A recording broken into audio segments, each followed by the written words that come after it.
My daughter was violated and killed, yet her death was ruled a suicide. After 7 failed appeals, I kidnapped the chief prosecutor's daughter. I tied the chief prosecutor's daughter to an autopsy table and publicly addressed the prosecutor's office in a live stream. I performed the autopsy myself. My daughter didn't kill herself. She was murdered. I'll give you 7 chances. Release the actual evidence and name the murderer publicly. Each time a chance runs out, I'll remove one of her body parts.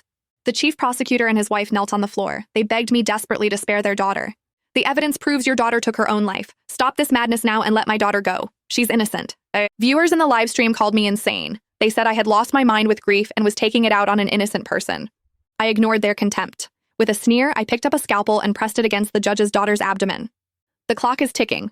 Hurry up and reveal the true murderer now.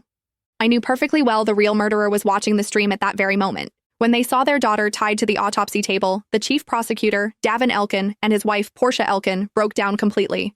Ms. Lance, your daughter committed suicide. What gives you the right to kidnap mine? She's only 8. You're a parent too. How could you be so cruel? The police officers standing behind Davin urged me to calm down. My colleagues also pleaded with me not to throw away my future in a moment of confusion. Fable, get a hold of yourself. Don't hurt an innocent child. Mavis really did take her own life. You know the law. For your sake and everyone else's, don't throw everything away. If Mavis were watching, she would not want to see you like this. That's right. Mavis is still in the morgue. She's waiting for you to bring her home. Some viewers in the live stream chimed in to support them. Is she sick in the head? Her own daughter is gone, and she has the nerve to take it out on someone else? I heard she couldn't accept her daughter's suicide. All 7 appeals were rejected. It sounds like she's just taking revenge on Mr. Elkin.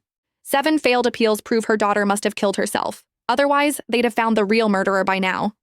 Her daughter committed suicide. Shouldn't she, as the mother, reflect on her own problems? They believed they were right. So did I.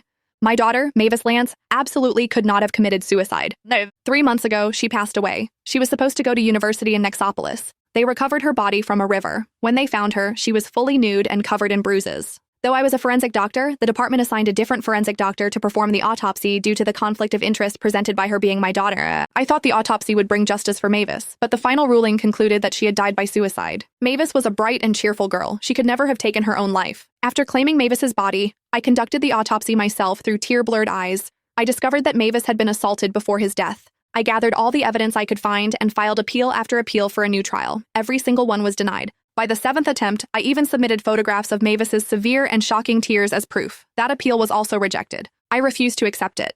That was why I kidnapped Davin's daughter, Valerie Elkin. I wanted them to confess the truth themselves, but I still had hidden secret, not so far as to lose my humanity.